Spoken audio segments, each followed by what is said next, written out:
Bonjiv, Korja. Hi, everybody. Good evening to you if you're in this part of the world, or good morning, wherever you are. It's just lovely to host another Fireside Chat. Eimear Burke here, brought to you by the Order of Bards, Ovates and Druids. So just type in your name and let me know where you are. Hi, Lisa from Washington. Great to see you. I'm here in Kilkenny and it's lovely and bright. It's great to see these bright evenings and sunshine, that summer maybe is happening in Ireland. Hi, James from the River Lee. I take it that's Cork. Stephanie from Utah. Mikhail from Sweden. Lovely. Hi, Catherine from Edinburgh. Shanti from Switzerland. Hi, Jamie Morgan. Lovely to see you again from Ohio. Ava from Belgium. Lovely to see you again. And Gavin from Derbyshire, and Pauline from Lancashire, Cindy, and Sherry Hawk from New York, Maxine from the Hebrides. Oh, lovely. And Valentina Chow from Glastonbury. Hi, Tara from upstate, and Sue. How are you from Northamptonshire? So Emma from Cornwall. Just lovely to see you. Hi, Mark. Another from Hereditary Bard from Ohio. Hi, John. That's lovely from Slough. Debbie. Debbie from Tipperary. Nice to see an Irish person here again. Esther from Italy, ciao. And Linda from Germany, that's lovely. And Dana from Italy again, lovely. Hi, Ali from North Yorkshire, so lovely. So let me welcome my guest tonight. And this time we go to Dartmoor, and I want to welcome Nick Gent. Nick, it's just so lovely to be here. Lovely to be here and to see you. So just tell us where you are and what your landscape is like. Sure. Yeah, I live about half an hour on the outside of the edge of Dartmoor, Devon. And it's a beautiful, beautiful land here. I'm sure many people have seen pictures and such, but I live in a nice, quite wooded, forested area surrounded by farmland. So it's... yeah, it's beautiful. It's very calm, very peaceful, very quiet, which is just what I like. And it's an incredible landscape. All kinds of sacred, wonderful spaces and places to go and visit, and not too far from the sea as well, which is nice. So it's kind of right in the middle of Devon where I live. So kind of right in the middle, in the middle of nowhere, in a nice way. Yeah. So when I first met you, which was, I think, on WhatsApp or maybe Messenger, you were living in France. So what was your landscape like there, and how does it compare to where you are now? Wow, that's a good question. I mean, it's a totally different landscape. The weather out there is the complete opposite of here. It's very, very hot there in the southwest of France. Okay. And, but I feel it's quite interesting, actually, because I feel a lot of similarities. Maybe it's just me, but a very kind of strong presence of the ancients in southwest France. And I don't know if you know, but around that way, there's an awful lot of prehistoric caves. Okay. I think some of the oldest cave art in Europe is found in the caves around that region, in that area. And so yeah, it's quite similar to Devon, actually. A lot of farmland, very agricultural, but then it's got these kind of wild bits which are really nice as well, where you can kind of lose yourself. And so yeah, it felt like a nice progression for me. Just I wanted to come back to the UK, and so I found myself in Devon. My dad's from Cornwall, so it feels quite homely here. Next door. Yeah. So where were you brought up? I'm from London originally. I was born in London. Lived most of my life in the southeast of England. But yeah, done a lot of traveling, been to some great places. But yeah, I'm from London originally. So city boy living in the country now. Yeah. Very brave of you. Well, I lived in, I come from the rural area, but I lived in Dublin, which is the capital, for many, many years. And I swore I'd never go back to rural Ireland. And then I discovered Kilkenny and I moved permanently. And I just absolutely love living in the country. It's just, it's pure magic. It's nice to have a car in the country. You absolutely need it, don't you? Yeah. Do. Though I also have an e-bike, so I can cycle to the market into Kilkenny city. I'm 10 kilometers from the city, so I cycle. I did today. Every Thursday, I cycle on my bike. But yes, transport is nice, and we don't have public transport in rural Ireland. It's not very good here. So, but it's just a thing to be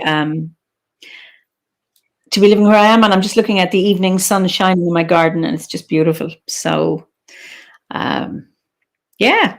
So I think you kind of appreciate it, don't you? I think perhaps even more in some respects when you're from the city, and then you go to live in the countryside. And I've heard a lot of people the other way around with that if they're born and brought up in the countryside, they often love moving to the city as well. So, yeah, it's a nice kind of.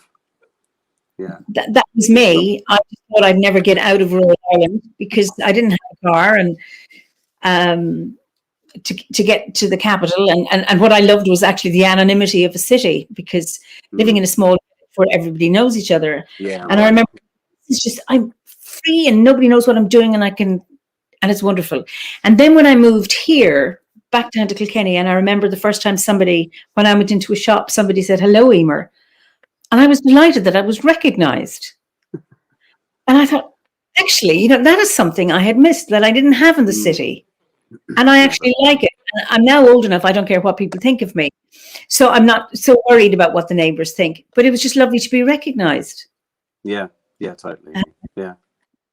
And then getting a sense of being part of a community rather than living anonymously in a big, big city. So yeah, I get older to really appreciate the importance of community. Yeah, I'm feeling that way, I must admit, as well, actually. And I'm quite a solitary kind of person at heart, but there's nothing quite like community, definitely. Yeah. Yeah. There's Cavan in Hines. I live on the edge of Chesterfield in the UK, a few miles from the Peak District. That's beautiful. Oh, lovely. Yeah. So, what brought you to Druidry? Yeah, I suppose it's a journey that takes me all the way back to as young as I can remember, really. I always felt a sense of the magical, and I know as children, we you would often play magical games, and with the child imagination, isn't it? There's all of these kind of fantastical and amazing things that happen in play and just in your mind and your imagination. But yeah, I always felt, people around me would often say, "Oh yeah, but that's just a story," or "Yeah, but it's not real. Magic's not real," or so it often felt like people were kind of, especially as you grow up, isn't it? You have to you do these things, and you kind of, it's almost like it's instilled in you that well, yeah, that's what you do when you play as a child, but we don't do that now as grown-ups, kind of thing. And so yeah, I suppose for me it was born. I always found myself talking to nature, particular affinity with trees and that kind of thing.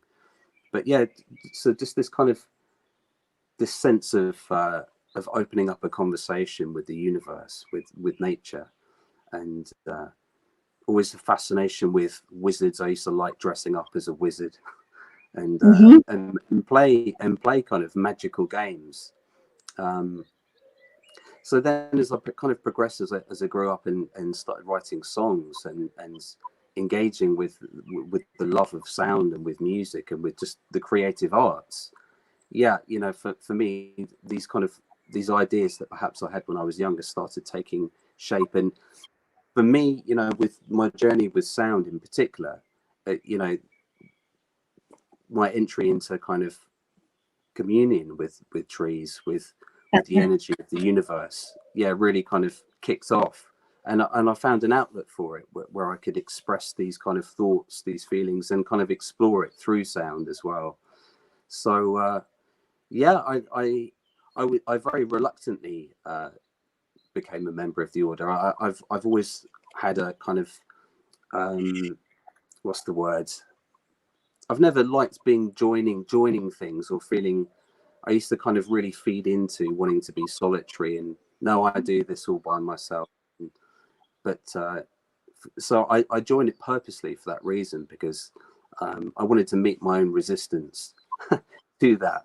And yeah, and become part of a wonderful community. So for me, yeah, entering into the world of Druidry, or just, you know, this, for me, it's an everyday, it's a part of my life. So, and it feels real, like it always did. So yeah. It's really interesting. Shanti says, magic not real, never, it's everywhere. I don't know if you're aware of, I mean, I've said this on, I think I've said it here a few times. The Irish word for magic and Druidry is the same. Driocht. Oh, okay. Yeah. And like you, I joined the order because I didn't want to be part of a group, but I knew you could be solitary. And that was the reason I joined. Yeah. And now look, and I discovered what a wonderful community the order is, and how important it is in my life, having wanted to be on my own. I mean, it's one of these funny things. Yeah, it's nice the way. Well, that's one thing I love about it, is the way that you can enjoy doing your own thing, but also be a part of it. And yeah, I think a lot of the time people worry about that, just in general. You know, it has to be one or the other, and it doesn't. So, yeah. Are you a solitary, or are you part of a member of a seed group or a grove, or are you on your own? I'm on my own. Yeah, yeah. Since we're talking about it, but yeah, it's something that I would like to do. I've thought about it. But yeah, it's something that I would like to do. Yeah, I'm definitely open to that. But well, I think the majority of our members, you know, worldwide, you know, are solitary simply for, I suppose, geographical reasons. But anyway, there is the option. So to get back to your sound, so when did you discover your gift with sound? Because I would regard it as a gift. When did you discover that, or how did you find it? That way of expressing your creativity. Yeah, I suppose again, when I was a child, my mum always likes to tell the story of how when I was, I don't know, 1 or 2, something crazy like that, that I would play with straws on tins and be tapping out, you know, almost kind of on the beat rhythm, so to speak. But so for me, again, like you were asking earlier on about the Druidry, with the sound as well, it definitely feels like it was something that I was kind of, I just did it naturally. But I've also had to work at it a lot, you know, and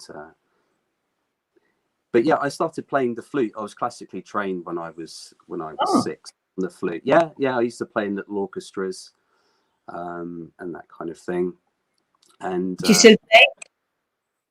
I definitely do. It's my first love in terms of an instrument, playing the flute. And can you play tonight? I don't have it with me, actually. It's in need of repair. Unfortunately it's got a key broken on it. I'm quite distraught about that. But yeah,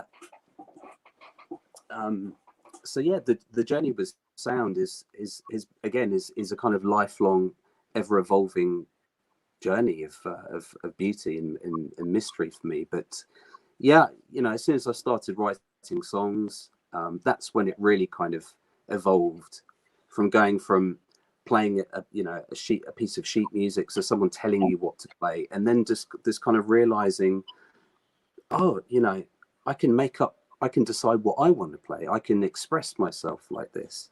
And that's how I found my connection with the Druidry as well, is this joy of being able to just voice and express these kind of feelings and thoughts and connections that you feel, and learn from that as you go along. So so what do you, so just to say for our audience, our viewers, the kind of sound and what you do with your music, or how you express it. Okay. So yeah, I've always loved. I love getting into recording. I used to do quite a lot of live work, but I really enjoy just sitting down and delving into the world, a bit like opening a book, where you can kind Mhm. of decide the story, if you like. And at the moment, I'm actually almost finished an album that I'm doing, working with music recorded with plants and trees, Mhm. which is going to be really interesting. And so my current kind of journey is ambient experimental music mixed with folk. But yeah, I'm really loving. It's been a revelation, actually, even though I've been making music all my life, to have the musical input from other beings, from trees and plants, especially with the druidry connection. So it's there's no ego with the tree that I detect or whatever. It's just it's this wonderful kind of freestyle of creation. So what I do is I connect with the tree first, or a plant, so make a connection, develop a relationship with it, talk to it and listen, and ask it. I always ask if they would like to participate. Usually I get a kind of a very loud voice in my head going, yes please, or sometimes even no thank you. I've had one or two no thank yous. Okay.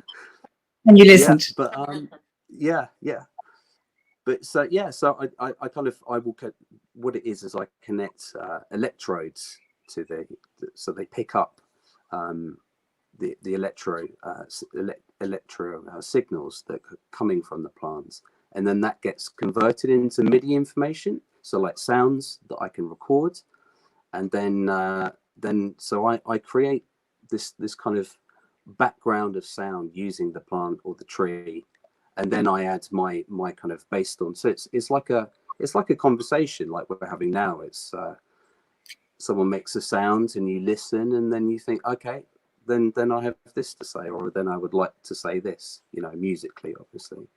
And So so you're saying it you put those onto the tree. yeah, Okay, all right. yeah, And then yeah, that's converted into media, into. yeah, that's right. Okay, So it is. I have a device that converts the plant or the tree's electrical signals into the sounds that I can then right. mix with and record and do that kind of thing. So yeah, Do it's you, it's do you, I know, for example, I converse with trees, but obviously in a different way to you do it. So are you able to, because I find this fascinating, um, Jane Myatt, who's in Canada, what a wonderful exploration with sound and connection. Are you, are you able to communicate, I mean, speak or whatever it is, communicate with the tree and have a conversation that you make a sound of some kind, whatever that is, and the tree responds to you, and do you go back and forth, or do you let the trees let the tree start, and then you respond to the tree? Do you find that there's a two-way thing, as in back and forth, or how do you do it? yeah. I would say yes to all of that. Is the simple answer. I suppose the answer is just whatever I would intuitively kind of feel. So sometimes, yeah, I just let the tree do its thing and leave it open. Or sometimes what I do is I might sing to the tree or play an instrument or maybe even some mantra or something like that. And the tree responds then to that.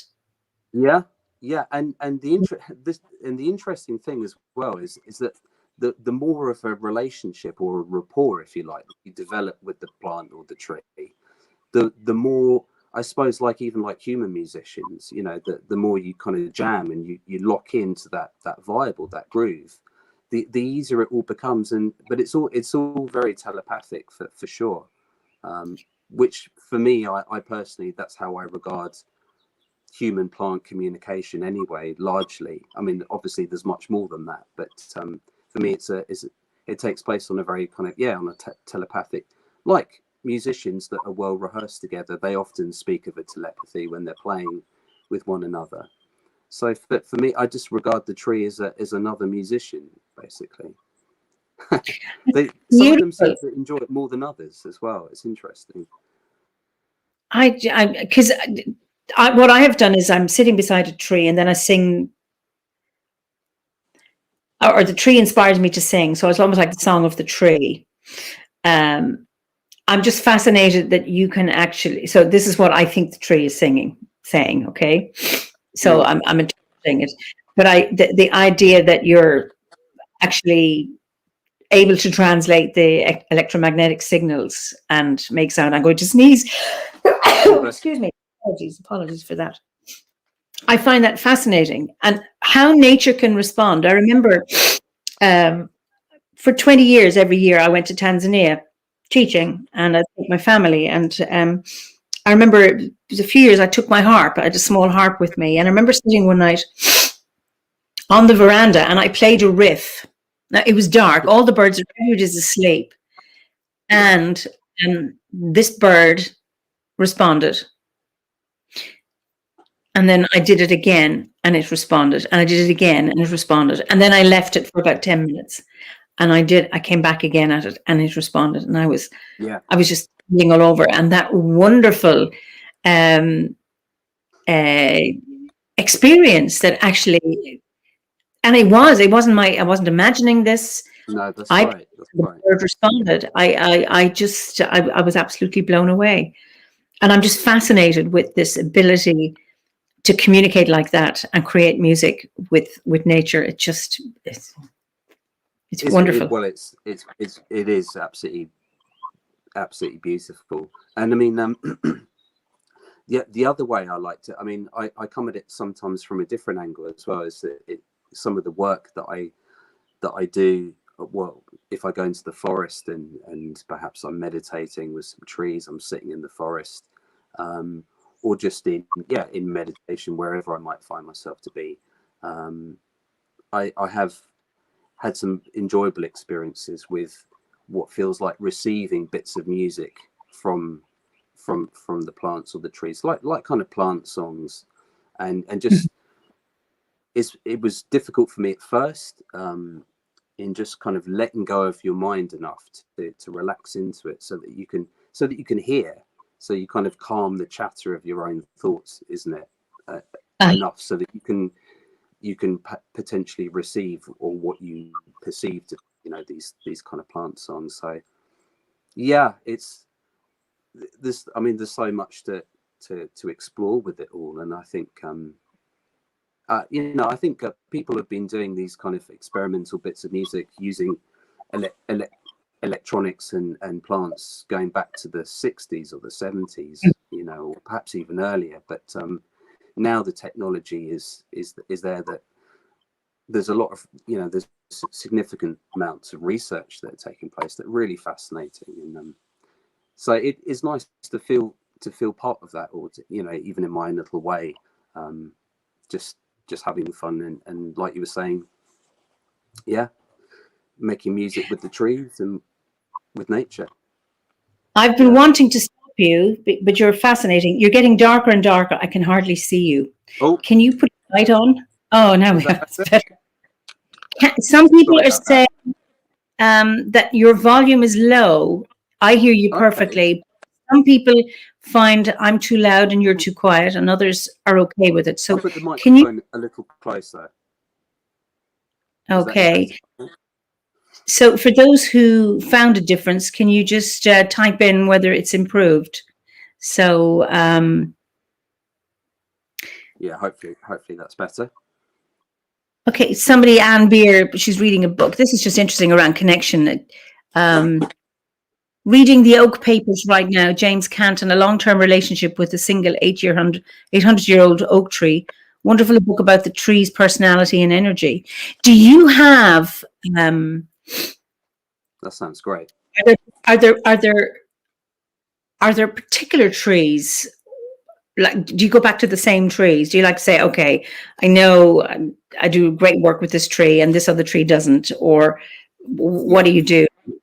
Okay, yeah, there was well, one of the tracks that I'm about to release, put out, is it's an oak tree, Okay. that I've become really good friends with. It's just not far. It's about 2 minutes walk from my house, and I haven't even finished it yet. But it's a 20-minute piece. But yeah, it's taken me almost 6 months of working and recording different parts for it. So yeah, I had to go back again and again, and it's interesting actually when I mentioned about asking the permission of the tree or the plant Yes. before I got into it. And so there'd be some times where I wanted to record. I was in the mood for it, and I was thinking, right, okay, I can hear the music. I'm like, let's do this. I go along and set everything up, but I didn't bother asking or checking. And sometimes the device just doesn't actually even respond, which is quite interesting. It says bad contact, which I find, on the device on the machine. Oh, really? Yeah. So yeah, that's another interesting dynamic where, again, I have found that the more that you develop a relationship, the more you talk and also listen, not just talking, obviously, but listening. Yeah, it makes a big difference. So yeah, there are quite some of the plants that I've worked with have just been, I just kind of heard that it was available, it wanted to make music with me or whatever, and it just happened, and we did it in one afternoon.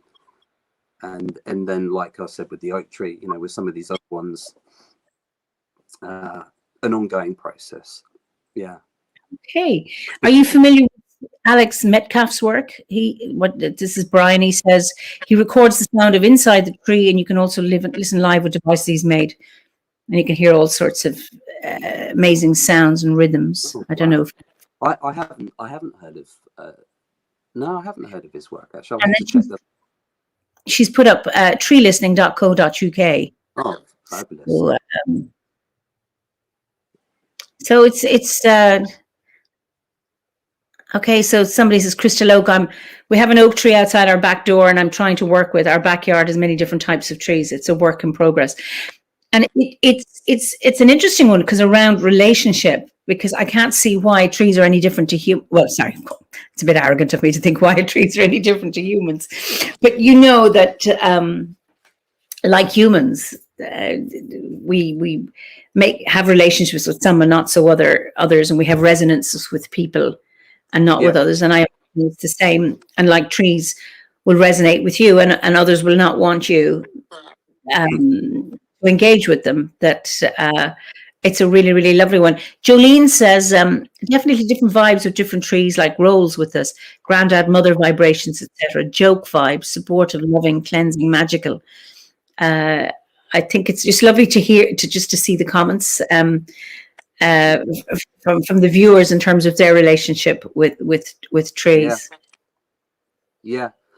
And I suppose the kind of the other aspects that I've enjoyed with the tree is kind of asking it, to kind of, well, can you play as something that's healing? So perhaps working with some of the folklore, the tree lore aspects, or the medicinal properties, if it's a medicinal plant, for example.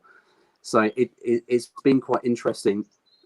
I'm still learning lots about it, lots and lots left to learn, obviously. But some of the bits that I have learned or that I have understood about the medicinal properties as well, it's quite interesting how the sounds can work with that as well. And I like the idea of, a particular herbal medicine or a medicinal plant, for example, producing with that intentionality, kind of a healing piece of music, say, to help people with inflammation, for example, or something. I haven't tried this yet, but I would like to. And then maybe even make a herbal preparation. So you've got the connection, you've got the personal connection with the plant, you've got the sounds made with the plant, and then you're ingesting the plant as well. And I think that would be really interesting. Let me know how that goes. I think that's fascinating because it's like there are so many ways of connection, and the sound, energetic, and then the actual physical, the actual ingestion of the herb. Exactly. Absolutely. Do you know it's such a huge field. I mean, it's and certainly worthy of exploration. So I look forward to reading your books on this. So I don't know how long you're in the order, and how has Druidry supported you in your life? Lovely question. I think it's helped in numberless ways. But if I had to pick some highlights, definitely a deepening understanding of the nature, interconnection, communication with other people, inner communication in myself.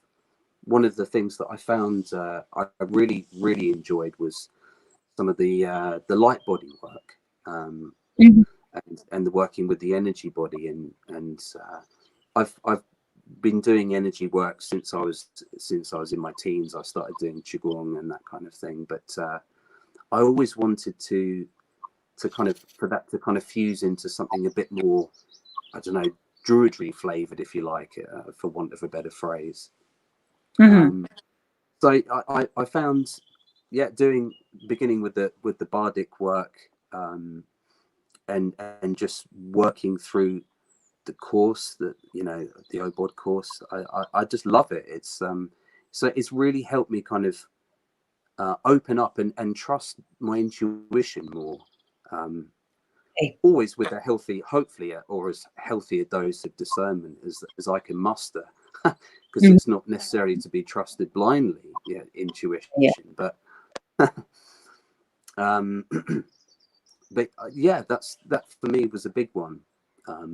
Feeling like it's okay to just for you to, because I think so many people do feel like how we do collectively about about nature and the relationship with trees, and so it's so nice that it's been so nice for me to kind of open up into that and just feel free to explore it with some helpful kind of guidelines and all of that. Oh, wonderful. Absolutely wonderful. When I know you're not on your own, you were born in London or brought up in London, and so much of our Druidry, we honor the ancestors. We recognize, that we are future ancestors. How do you, as a Druid, see yourself as a future ancestor, or in terms of your responsibility, or how you see your role as a future ancestor?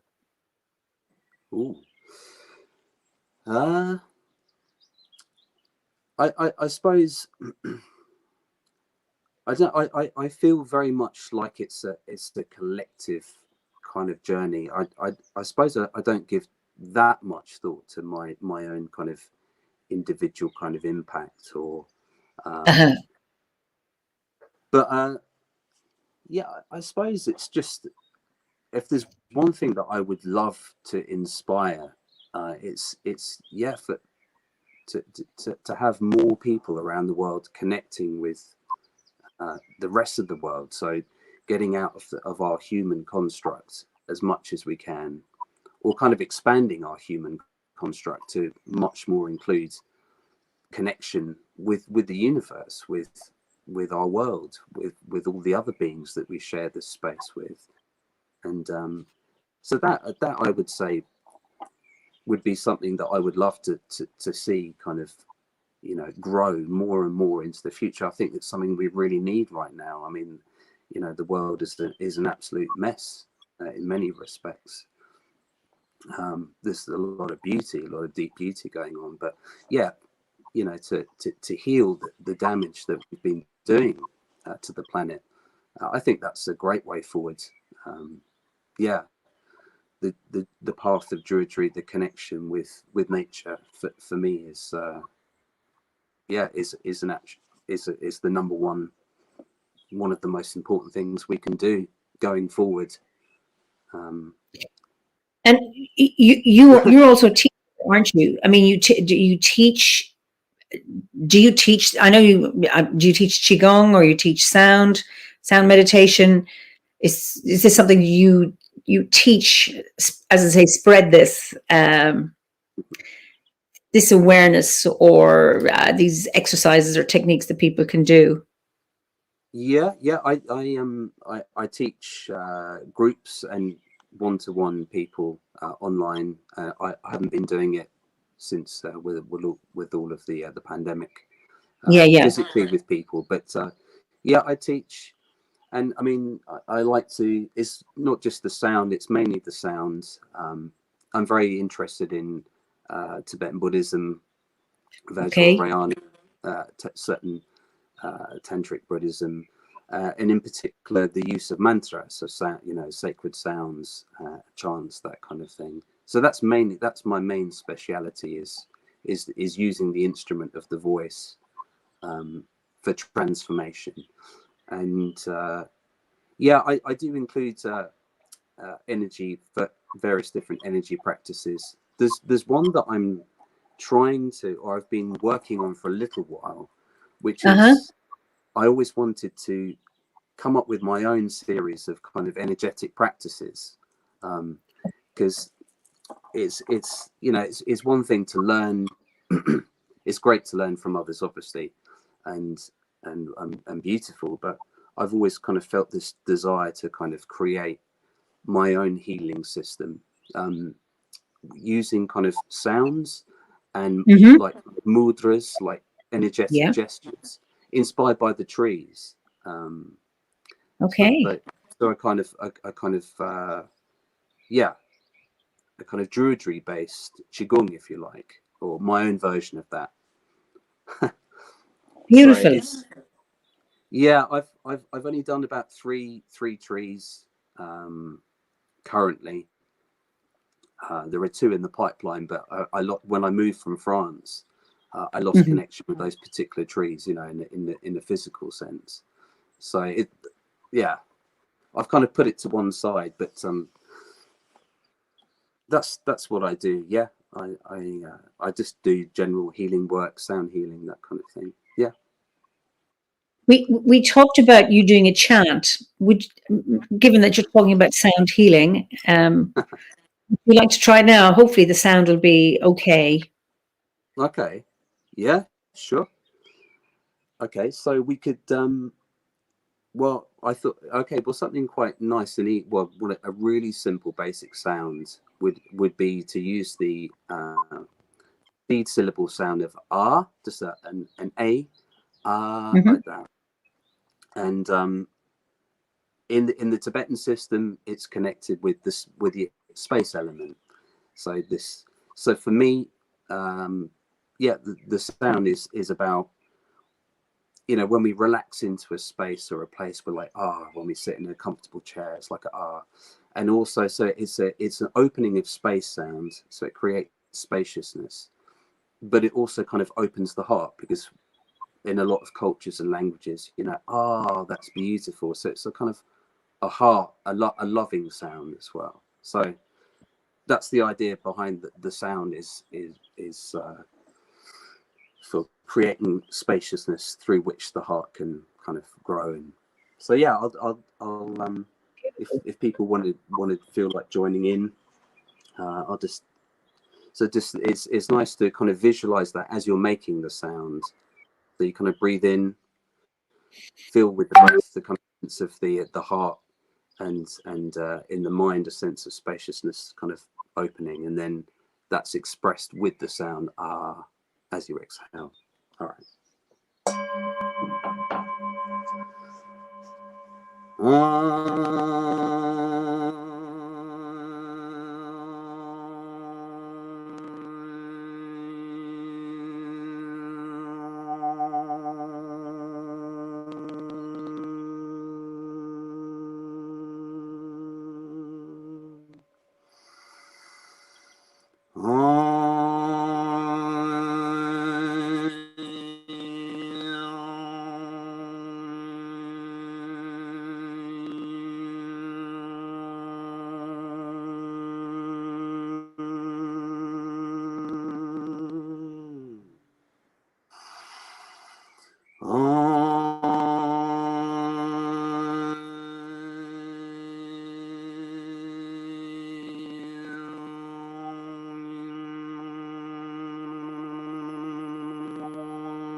That is so beautiful, and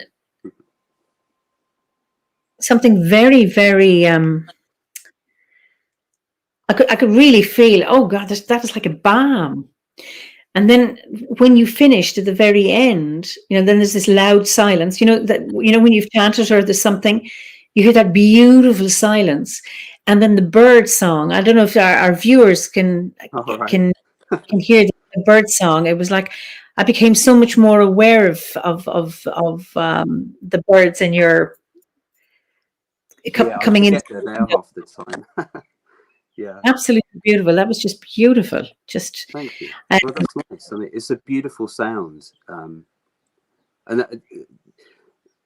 something so simple as just making a vowel sound like that can like it sounds like you felt, and I certainly feel it when I make it. It does create an opening, especially if you combine that with the intentionality of that's what you're visualizing it as you're making the sound, so it creates a manifestation, definitely. Yeah.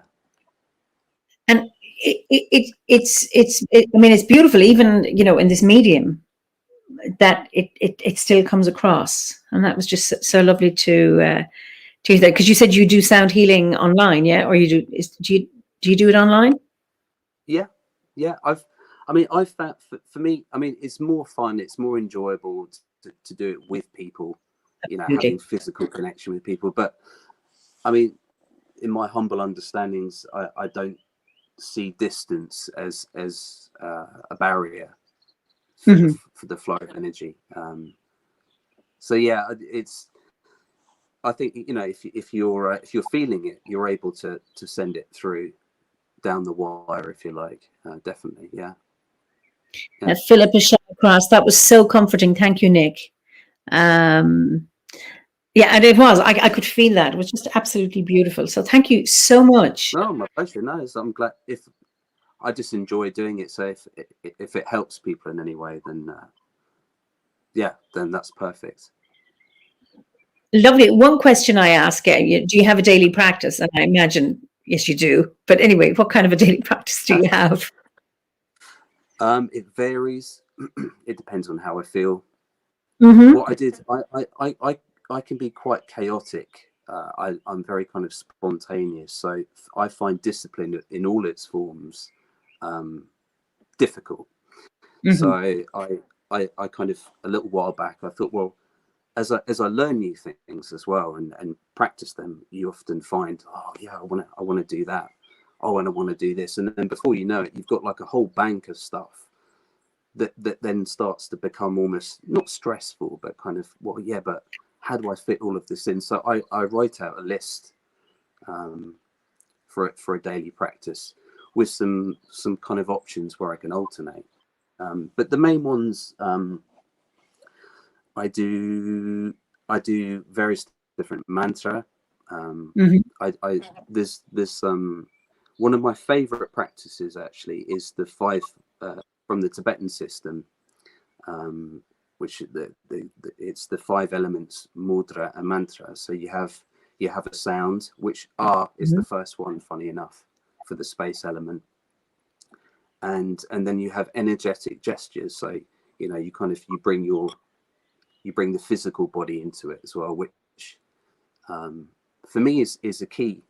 You know, having spiritual practices that are all kind of etheric and mystical is lovely and beautiful, but for me, the real magic is where we bring it into the physical body as well, and into this physical kind of life. And so I find I love to do the 5 elements.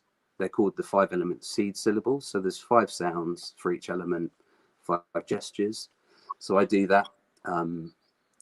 Preferably, if I can, when I go out for a walk. So space, well, that's a nice easy one, but water is lovely next to a stream or a river, or even in the bath, shower, any kind of water connection, drinking tea. So the thing I like about that is it makes me want to go out and kind of connect with the elements to do that. It's not necessary. You can do it in your living room or whatever, but so that's one of my favorite ones. And I like to visit the inner grove. Don't necessarily do it in my inner grove, every day. And do various kind of bits of energy work. With the work that I've done, or the kind of the practices that I have to do with Tibetan Buddhism and the Bon tradition as well, some of them are quite shamanic as well. So there's an interesting correlation between some of the things that I can in the Tibetan tradition, they call them terma, or like treasures. So you can discover bits of information or songs and this kind of thing. And then I like to try and see how that kind of weaves and interconnects with the physical world as well. So there's some quite interesting, as I'm sure you've experienced yourself, some really beautiful kind of synchronicities between that kind of that inner exploration and the outer kind of that connection. So I like to do as much energy work. I've always been fascinated in the energy body since I got into doing qigong. I was lucky at my school. The PE teacher, the physical education teacher, was a qigong master himself. He'd spent some time in China. He was into martial arts, but his main thing was he loved doing the energy work. So I learned while I was at school. I got into doing that. So but it's something that requires practice. You can get really good at it at one time, but if you just stop doing it, so so again, slip. And sometimes life just takes over and you don't find the time, or you don't feel inclined to do it. But for me, there's always like this kind of definite desire to work with the energy body as much as possible. I find it so enjoyable and exciting to kind of so that's mainly what I do. I think many people who are listening will identify with that too, and as Druids, that that inner and outer connection, how important that is. And with the teachings that we are encouraged to do that. That's it's what's been your greatest achievement in your life? Cool.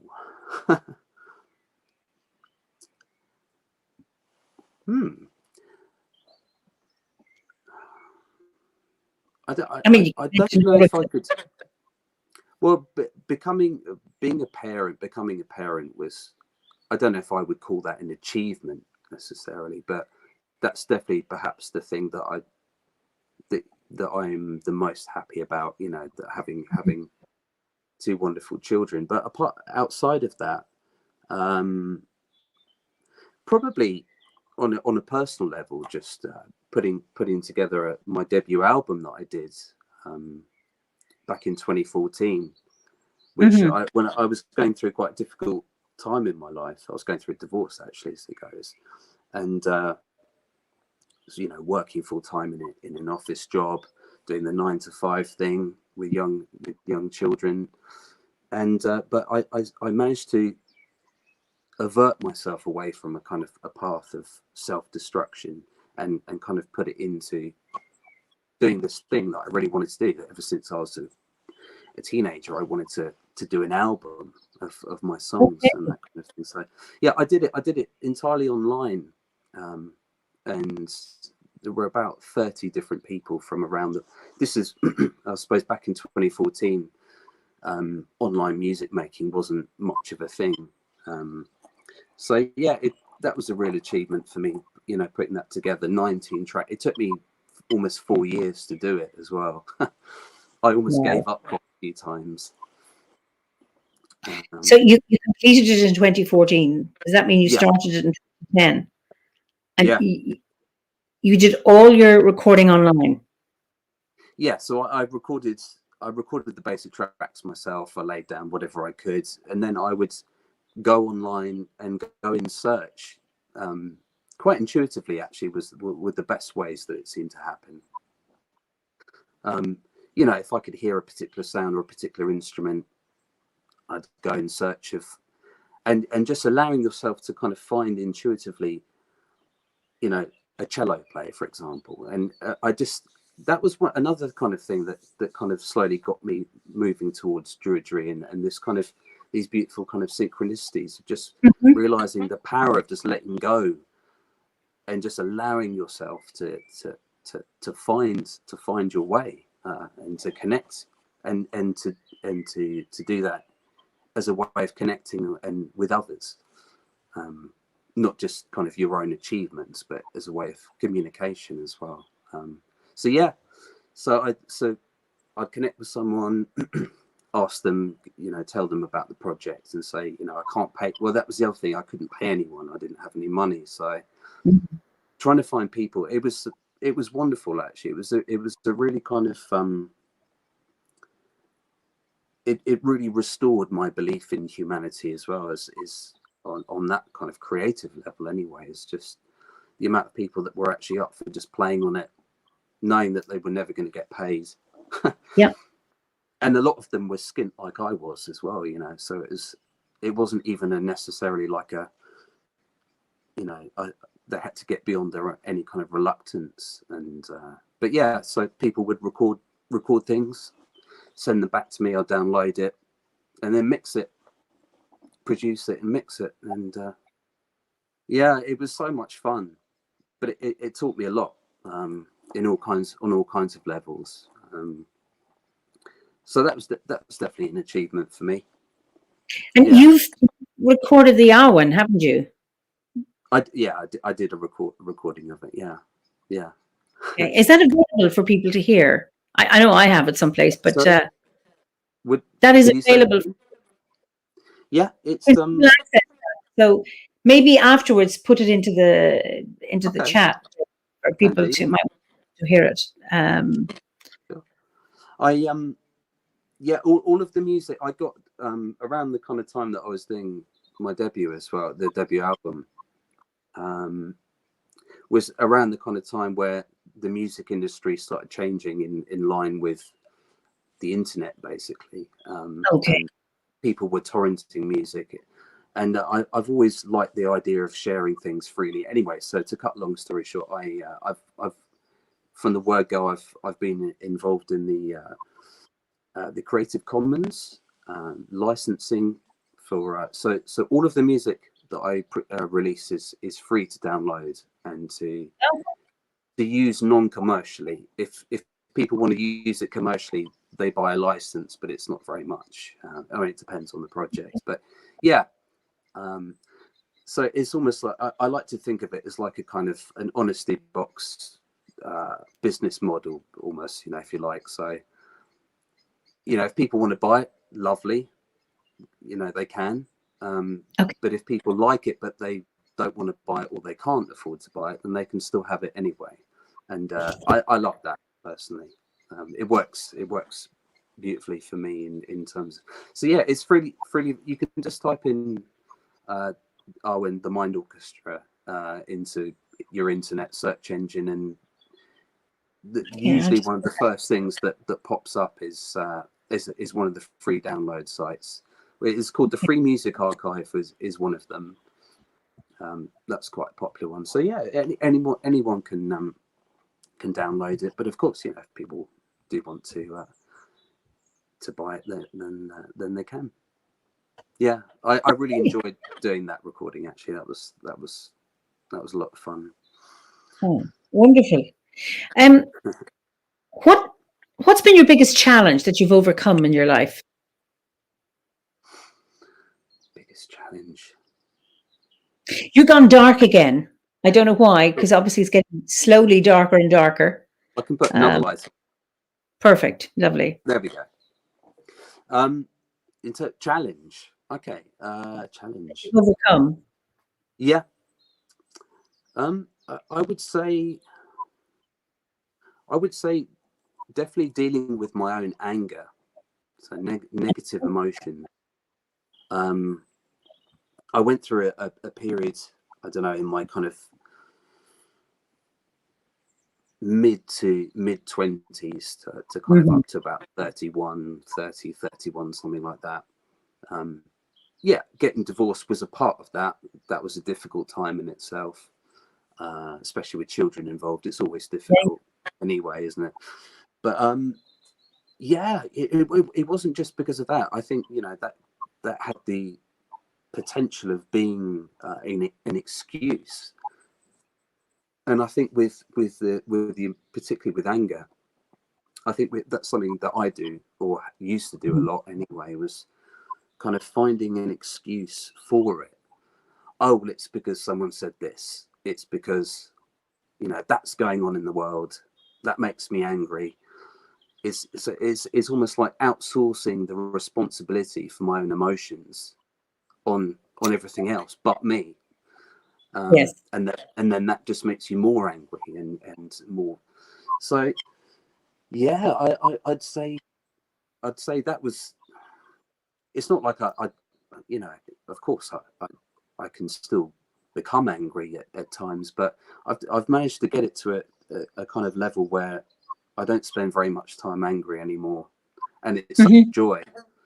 And so yeah, so funny that, but yeah, you know, dealing with that. So yeah, I went through a period of life where, you know, and I kind of at times would notice myself doing it or being that. Quite often, you know, if other people would tell me, you know, Nick, you're being angry, or, you know, sort it out, or whatever it might be. But I think, I don't know, I think, you know, this it's almost like a bit of a trap where you can get caught in these negative emotions. It's like a whirlwind, so it's very difficult to get out of, isn't it? It can be a very familiar pattern, so the familiarity keeps you stuck in it. Yeah, yeah. So it won't let you. It stays with you. Yeah. So that for me was a particular challenge, was getting through that part of my life. How did you do that? What did you do to help you deal with it? Did you go for therapy, or did you go to a healer, or what did you do, or just give yourself a good talk to? Well, I'd say three things really helped. Number one, I did have some sessions which I had great resistance to with a therapist. That helped a lot, talking about things. So, you know, opening up and talking. Spending more time in the forest. Number two, definitely. I actually, while I was working in the office, I was actually sleeping in my car, and or I'd go and sleep in the forest. And I used to. Luckily, there was a swimming bath complex near to where I work, so I would go in there, pay to go swimming in the morning before work, change my clothes, have a shower, and then go to work. So I spent a lot of time in the forest around that kind of time. Which was great. But the main thing was mantra, was sound, and that's what got me back into doing the mantra practice, and working with sounds. It kind of, you know, I'm quite naturally skeptical as it goes. I certainly used to be a lot more so. And even though I've been a musician all my life, you know, I was like, well, you know, why would saying a phrase or a sound over and over again, why on earth would, how's that going to help me? Where's the proof? Yeah, You know, been there. Especially in someone else's language, from someone else's culture, certainly in this lifetime for me, you know, that was another one. It's like, well, yeah, but you're English, Nick, you're not Tibetan, you know, you're not da da da da da. But anyway, I pushed through that, and yeah, I'd say practicing with the mantra, so using sounds, for me was that was utter transformation, really, for all of those things. It continues to be so. Yeah, because Mikhail, how does one get rid of anger? And he said he's a short fuse. I understand that one, Michael or Mikhail. It's really interesting that you've actually, you know, you talk about, okay, you did go for some therapy sessions, but and that's what I do for a living, and I've spent years in therapy, and it was really, really helpful. Yeah. Except you need that for the rest of your life. Well, some people do, but that's not for me. You know, I've done that now. But the idea of having a sound practice like mantras and how important they are for me, and you talk about the woods. I've gone to the woods angry, frustrated, feeling toxic or whatever it is, just wired. And I can ask the tree to help me, and I come out and I feel, oh my God, I have let go. So much crap. And when you think of, you know, we breathe out carbon dioxide and the trees breathe it in. And, you know, that notion of trees physically, you know, cleaning the air. But actually it means more than that it can actually really, really help clear loads of crappy stuff that's within ourselves. And yeah, totally. And you say, well, how is chanting a mantra in a different language? Or you say to somebody, go for a walk on the trees. Well, how's going to be in a woods going to help me? You do it, and you actually discover it. Because I know when first doing this thing and focusing on my breath or my body in the moment, I kind of go, oh God, I hate this. How is this going to help me? Focusing on my breath, you know, breathing in, breathing out, or being aware of my body in the chair. And I did it. I was told to do it, you know, in a workshop or something. Here we go again. And then suddenly penny drops and I get it and I don't want to stop this. This is just pure. It's magic, you know, to be focusing, whatever it is, your breath, being with the tree, mantra. And then suddenly you get it. And it's like, oh. It's and then you keep doing it because that actually maintains you in a it's still, I mean, obviously you have to express angry, but it's to break that pattern or that cycle, because anger is good, you know, anger isn't bad. No. It's when it controls us, then we have a difficulty. But you know, anger can be a good motivator, you know. Yeah. It's just when you become and being comfortable with yourself, including the ways, and you know, it's not just about focusing on what you're really good at or what's great or obviously wonderful. Not creating separation, really, isn't it? Just accepting all of yourself. And I mean, that's the thing I loved about, you know, like you were saying, when you're in the forest and for you know, for me, you know, like we talked about with spiritual practice and all of that kind of thing, for me, one of the most integral things, especially with anger, is just kind of rooting yourself, which is something that the tree does so beautifully, is kind of using the earth itself to kind of, to help you process and to, and obviously to bring that kind of energetic balance, which has a physical knock-on effect as well. Yeah. I know when I was doing my shamanic work, working with crystals to extract, you know, unwanted energies, and then putting those into the earth to be transmuted and cleansed, and then leaving them for so many weeks to be able to take it out. That cleansing quality of the earth and of trees.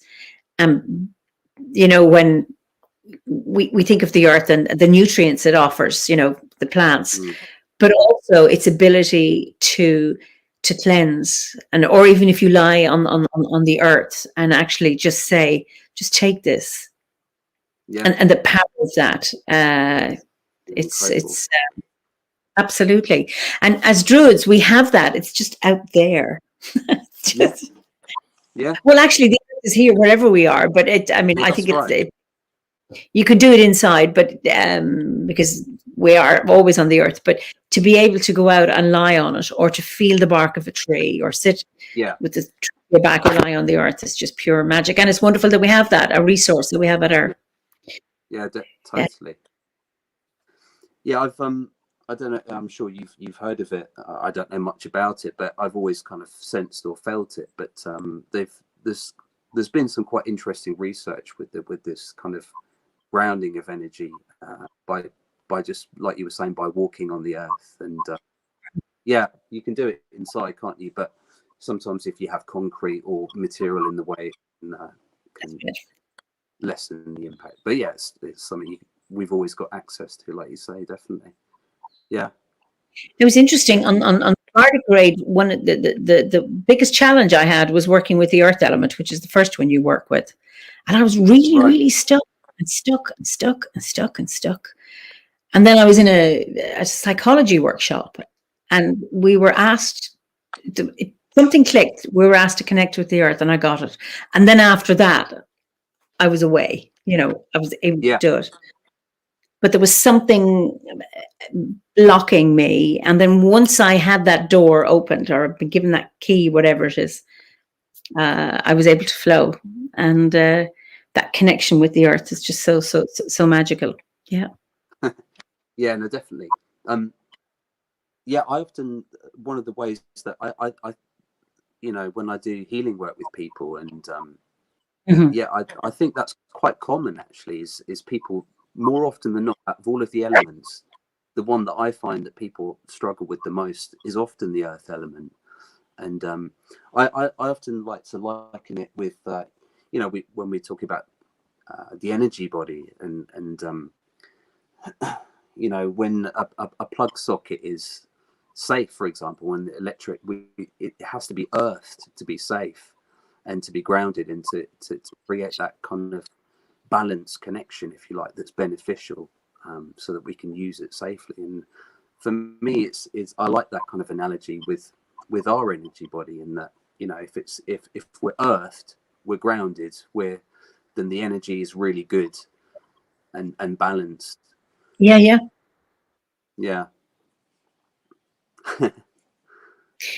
And it's, and I think when you're grounded, and I think, as Druids, I mean, it being a very earth-based spiritual path keeps us grounded. For many years, I was up in the air, and I wanted to be up there, floating around. But once I managed to get my roots here, that actually it's one of the safest places from which to fly, because it's a wonderful anchor. And I find, because I feel grounded, I can be able more to count my blessings, and to be aware of what I'm grateful for. So I suppose my question is, what is it that you're grateful for? I'm grateful for life. I'm grateful for the elements. I love the elements. Grateful. I love life. I love being alive in it. I love the experience of the joy of being alive, the joy of being able to create, communicate, like all of these things that we've been talking about, and that we all enjoy together, and we all. So that's probably one of the, just a kind of overriding gratefulness, appreciation. That's probably the first thing that comes to mind. The rich ability that we have to have this wonderful experience, and how we can learn from that and help each other. So I that's something I'm feel very grateful for, I suppose. Yeah. And what is it that brings you joy? Love. Mm-hmm. Yeah, unconditional love, or certainly trying to flow with that as best as possible. That for me, the more I find myself doing that and being in that space, which obviously is not a constant thing, but the more time that I spend in that, the more blissful, you know, the more time I spend feeling happy, blissful, joyous, and you know, to the point where life does start to become a celebration of all of those things, like a beautiful song. Yeah. Yeah, yeah, yeah. A beautiful Wonderful. kind of a beautiful orchestra, the orchestra of life. And I mean, that's kind of how that's why I called my artist name, you know, the Mind Orchestras, because for me, you know, we're walking orchestras, and we're all playing our own songs, and we're listening to other people's songs, which could be your voice or my voice or people listen, you know, and it's the music of the universe. And yeah, that's kind of how I see it, really. Wonderful. What was the most reckless thing you've ever done? The most reckless thing. Mm. Oh, reckless. You know, I suppose there'd be quite a few things that could be termed as reckless. I don't know. I suppose when I was a lot younger, I did get into doing various different drugs, that kind of thing. Mm-hmm. Quite reckless with that. I don't know. I think when you get yourself in any kind of, doesn't have to be drugs, could be anything. You know, when you get yourself into a kind of space where you're behaving recklessly, yeah, it kind of leaves you open to experiences that you know you're not necessarily proud of. But I don't know. I wouldn't look back and think on any part of my life so far as particularly reckless. I've made I've made plenty of mistakes that could be viewed as reckless. But yeah, I don't know. That's an interesting. You kind of caught me out there. There's nothing really you know, in all honesty, there's nothing that really massively pops through in answer to that. Yeah, if I think of something, I'll maybe go, oh yeah, you know. But Because I think it's very relative, because what's reckless for you may not be reckless for me, well, yeah. or you make a choice that looks like, but you know it's the right thing to do for you, but it does involve risk, and that, and the thing is, we need to take risks, because if we don't risk, we don't experience. You know, we narrow our lives. But it's that, I think that balance between taking the risk and not, you know, putting yourself in. Yeah. Jane says reckless is relative. It is, absolutely. I mean, you take applying for a job, or take a risk choosing a career and or a course, whatever. I do quite enjoy, you know, the adventure of taking risk, no matter what it might be, as long as it's, you know, safe and balanced as much as it can be. But yeah, I think there's a kind of joy in enjoying not being too, having a kind of, I mean, I can be quite, for example, I like to be reckless when I'm making music. I don't like to be contained. Bound. Yeah. So, do you have any regrets?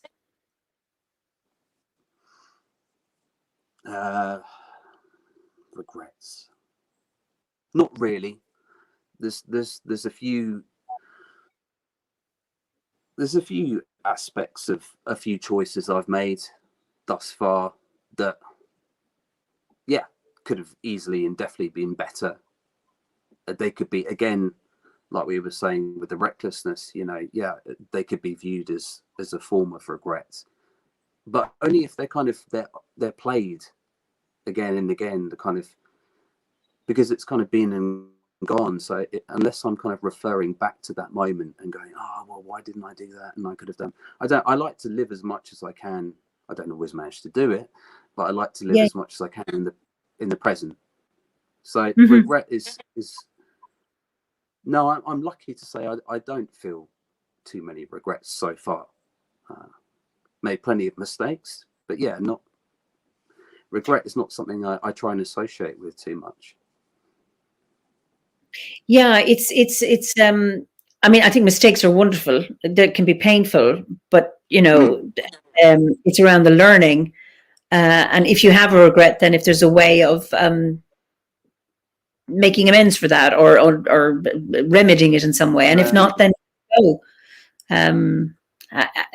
I think that's really, really important. Is there anything you would change about your life now?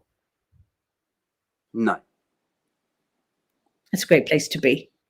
No, not at all. No, it's taken a lot of it's been a difficult, long road so far to kind of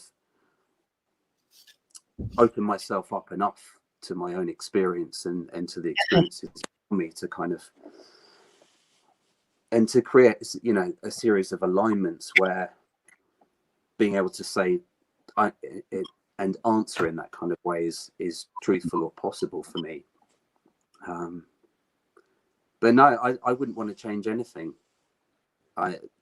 You know, in terms of, well, I say that, and yet I constantly am open to change. I constantly want to change. I constantly want to.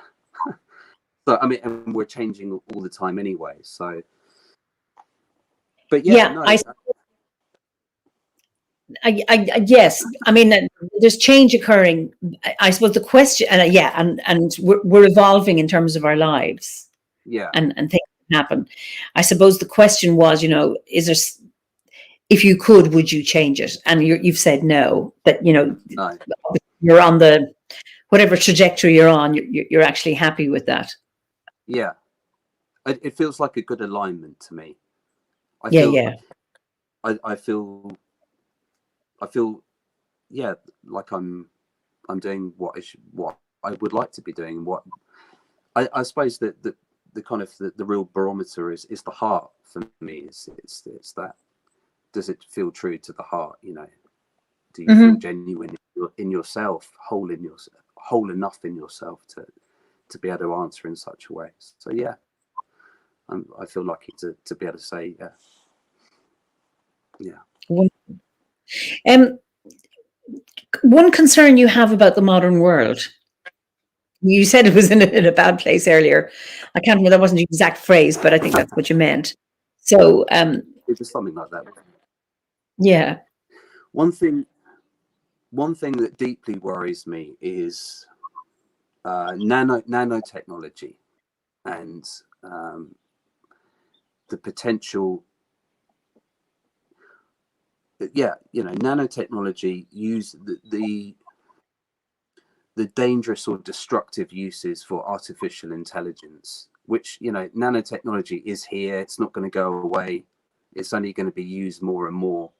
And you know, I think we're not that far away from entering into, you know, the next stage of technological advancement. I don't think is that far around the corner from where we're at. Before I went to live in France, I worked for a company where, you know, it was a publishing company. So my job was to research people that was going in the magazines, that they were kind of technological or business minded magazines. So I spent quite a bit of time researching the latest technologies in various different various different sectors. And I was, you know, this, when you go digging, when you go looking, and you actually, and by that I mean just looking in detail at company websites, just that alone, you know, I did at the time and this is what, about six years ago now, was amazed that, you know, realizing the amount of work that was taking place that I had no idea about in terms of technology. and how a lot of it isn't in the news, you know, the stuff that's actually going on. And obviously that's just the commercial side of it. There's, you know, there's the whole hidden side of it that none of us, or very few of us, get to see, which is probably even beyond that. So yeah, for me, that's a particularly worrying about nature, worrying about, you know, how humanity can make mistakes or do destructive things to nature. I think nanotechnology for me, yeah, it really, because of how small the problem can be and how widespread it can become, you know, a bit like with okay, for any, I don't know if everybody understands what nanotechnology is. I kind of half don't and fully don't. And how does that manifest now? So if you're looking at, sorry, just Poppy asked, can Nick give us some example of what he saw? Or what exactly are you talking about? Well, all right. As a brief example, for example, like one of them was a military supplier, and that's one of the reasons why I left the job. I didn't like researching and looking up these kind of things. But anyway, there were companies, or there were companies, and this is a few years ago now, that were developing. So nanotechnology, I'm no expert, but you know, at all. I'm not very scientific, but you know, these are things that are incredibly small. So they were having things like self-repairing planes.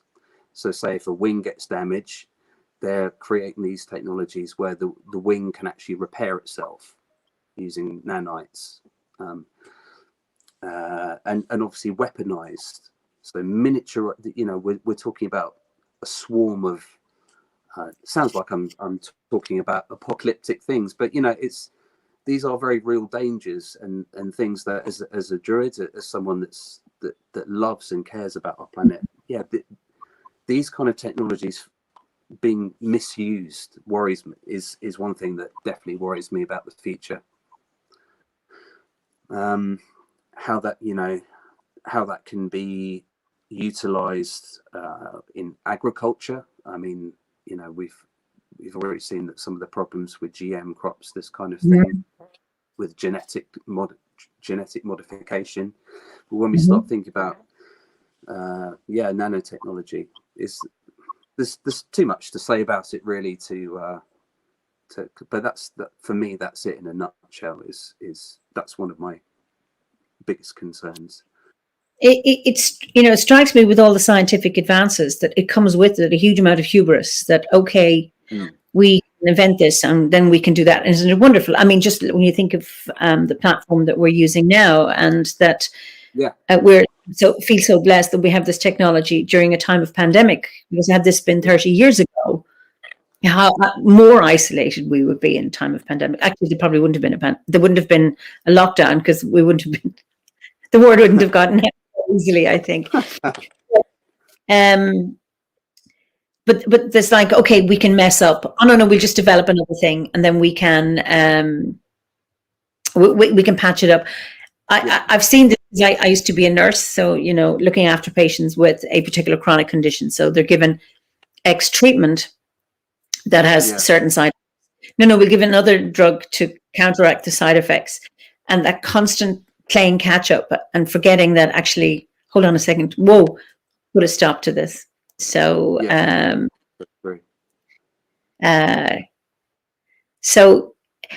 so given that this is a big concern, what gives you hope?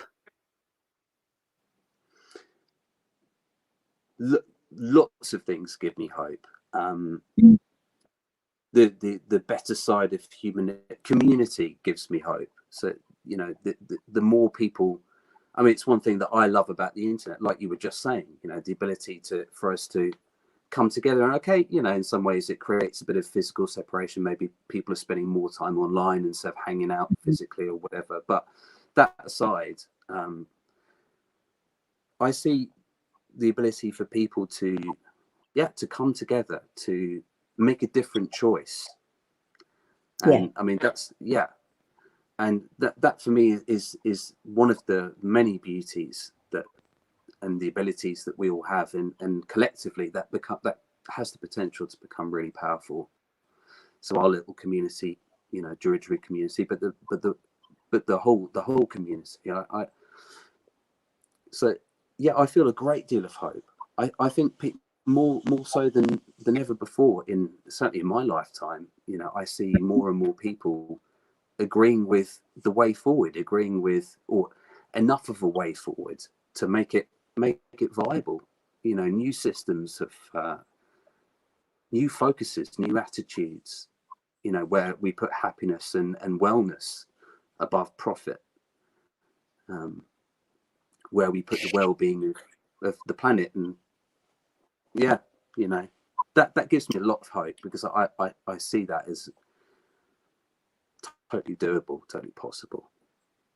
Because I agree with you, and I think when you look at the level of destruction, but with that there's a huge amount of awareness, and much more awareness, because of all this technology, because of communication, that hopefully that the level of awareness continues to grow, and that people can recognize that we actually have choices. Somebody says, Mikhail, the pandemic has been rough and we have seen the horrible side of humans, but we've also seen a lot of love and compassion. Absolutely. And through collaboration, cooperation, acts of kindness, that we can actually come through this, rather than always that notion that we must be competing and that the whole world will only survive through competition. It doesn't. Yeah, that's right. Yeah. Collaboration, connection. Are you a pacifist? Or is there a time when you would fight back? Or a situation? Wow, that's a great question.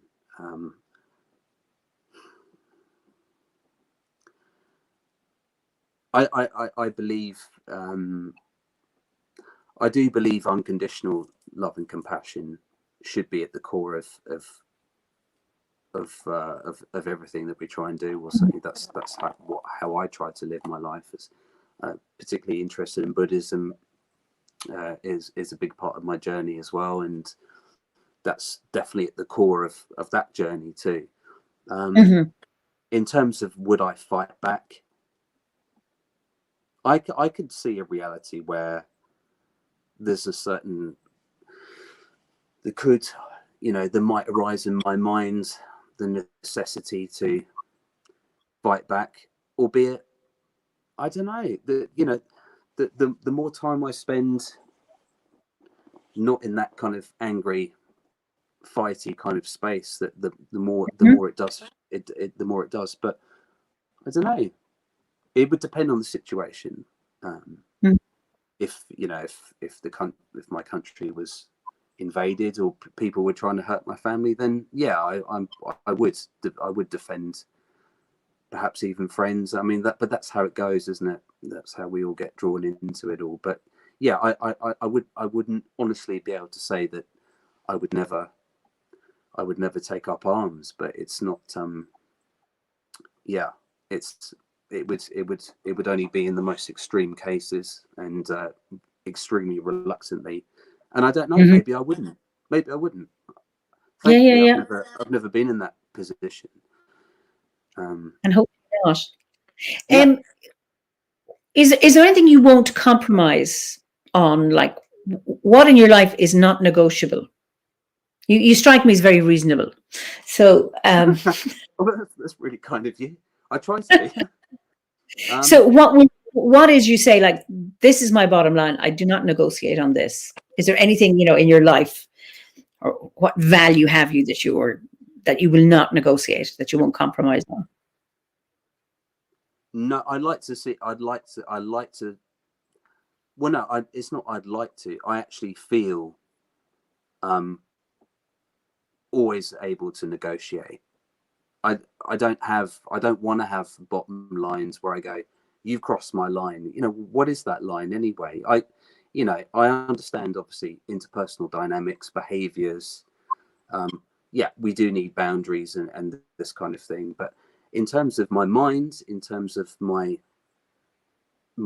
conduct, I do my best to not cross other people's lines or boundaries. But yeah, in terms of my own kind of perspective, my own attitude, no, I'm always open to negotiate. I don't ever want to sit in a space where I'm like, no, not talking to you, not listening, because that's just shutting myself off. So yeah, I suppose that's my simple answer is no, you know, I've gone through various different periods of my life where I've been incredibly judgmental, and yeah, it ties in with the anger, but not just the anger, you know, kind of judging other people, how they talk, how they think. And it for me, it's all kind of wrapped up in that. It's so, particularly in my spiritual journey, my path, working with the mantra, and as I've developed this, I have an aversion to that rigidity. I want to be, you know, I want to be flowing and open, because I think that's the answer. I think being open and flowing, yeah, like the water, like the river, the wind, yeah, like the earth, exactly. You know, and like a river, you know, you stick a dam and it just bursts its banks and just flow somewhere else, and that's how I want to be with my own mental perspectives and attitudes as much as I can. It doesn't always happen, obviously, but that's my perspective on that. Yes, yeah. Shanti says, when we judge others, we're often judging ourselves even more. Yeah, totally. I would agree with that. Which I think sometimes people confuse that with having an opinion. Oh, I'm not allowed to express. And for me, that you can have an opinion on something, but still kind of approach it with this meandering or this flowing kind of aspect. Yeah. I mean, having preferences doesn't mean you're judgmental. So I prefer dark chocolate, like white chocolate, but I don't condemn anybody, or I don't think less of somebody. Yeah. You know, it's that, like, I have preferences. It doesn't necessarily mean judgment, as in there's a judgment there, but not in a negative way. Is there maybe a discernment, and we discern differently. We're coming to the end, and what I would like, one question I ask everybody is, what is your favorite festival in the Wheel of the Year? Ooh, probably. I don't know. I really like winter. The beginning of winter. I Samhain? really like. Yeah, I really. For me, it's even though it's not necessarily if I have a favorite season, I wouldn't describe, you know, the winter perhaps as my favorite. But there's something I really like about this kind of entering into, well, this, you know, that feeling of transformation, of entering into, of the process of renewal, of coming into the winter and before we begin again. And I find it quite hard to answer that one, because, well, like the wheel, you know, we're going round it, isn't it? You know, and of all of the points are relevant for us all, but yeah, that's one for me that sticks out. That's a particular favorite. I don't know why necessarily. It just, I tend to kind of remember it and go, oh yeah, I really like this aspect, you know, while I'm in it, and then forget about it for some of the other bits of the year. Yeah, it's funny. I asked that question, and most people prefer Samhain. Right. I often like the one I'm in. But yeah, Samhain is also a magical thing. Jane Myatt says, I judge you, Eimear, for your chocolate choices, and always bring milk chocolate when we meet up in gatherings. I accept your judgment, Jane. I'll rise above it. But and then Catherine says, Samhain and Yule. I'm a light person, as in I love Samhain, and I like each of them. But I love daylight, and I just love once when the clocks turn and I know, oh, there's that extra hour, it just really gives me a lift. And I'm looking at now, it seems darker in your place because I could see your window and now I can't. I still can see daylight. And somebody else says, Bialtana there, that as the light is growing, and one thing for me is when I know we're heading into September, it used to be really difficult for me because it's a place of transition. But once I get past the equinox, I'll be fine. I like winter. But knowing I'm going into the dark, it's that transition I find hard because I just love going from dark into light. But then when I'm in winter, I love it. No, I hear you on that. No, that's cool. Definitely. Yeah, it's a nice journey from that way around. And one of the things about this pandemic is that because we've all been confined. Well, for me, confined to home and not allowed travel, etc. That everything slowed down for the winter, which is how it would have been for our ancestors. Like Jane says, I love the nesting aspect of the dark months, but rejoice at the longer light of summer and spring. And I do too, Jane. And I think this winter there was an opportunity to do that, that drawing in rather than being out tearing all over the place. That we couldn't be out socializing. So there was that around drawing around the fire that I found really, really really restful, really soothing, and thank you. Because sometimes, I mean, in the past, I used to find Christmas, even though I don't celebrate it spiritually, but certainly I live in a country where culturally it's there, but we can't avoid Christmas where I live, that it was just hard work and pressure, and it seemed to be less this time, and just lovely to be able to draw in and live according to the season, because that's what Druidry is about. But the modern world takes us out of that. So Mikhail says, winter with a crackling fire, a warm blanket, a cat on your lap, and a big cup of hot chocolate. I certainly wouldn't object to that. I think that's good. And then so it's interesting, this different thing, but to be able to live according to the landscape rather than the modern world or the world of busy work, just intruding on us all the time. That challenge to be able to live according to the land. Yeah, to enter into more of that kind of natural time scale. Exactly. So we've come to the end, and Nick, it's just been a wonderful time talking with you and you too. Getting a bit better, because we've had a few conversations, but nothing like this. So it's been really, really enjoyable. No, of course, I've loved it. We will. I'll invite you to look at the comments still. There may be some that I didn't get to read all of them, so that to be able to have a look, you may want to respond to some of them yourself. So thank you so much. Don't go away. I'm going to switch you off and just say goodbye to our viewers here. And thank you so much, Nick. It's just been absolutely wonderful. Just the same.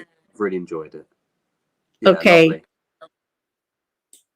So thank you all for joining myself and Nick this evening, and for your wonderful comments. It's just lovely that I'm talking to my guest, and then there are all of you either feeding questions or comments, and that is actually having you part of this as well. So it makes these fireside chats so enjoyable. So thank you all, and enjoy the rest of your evening, the rest of your day, if it's morning time or noontime or wherever you are in the world. Let you all be safe and well, and I look forward to seeing you next week. And I'm really pleased because as of Monday this week, we are allowed to move around Ireland, and obviously still keeping distance and all of that, and not allowed indoors, etc. But even to be able to go beyond the bounds of my county, I'm really, really excited about this.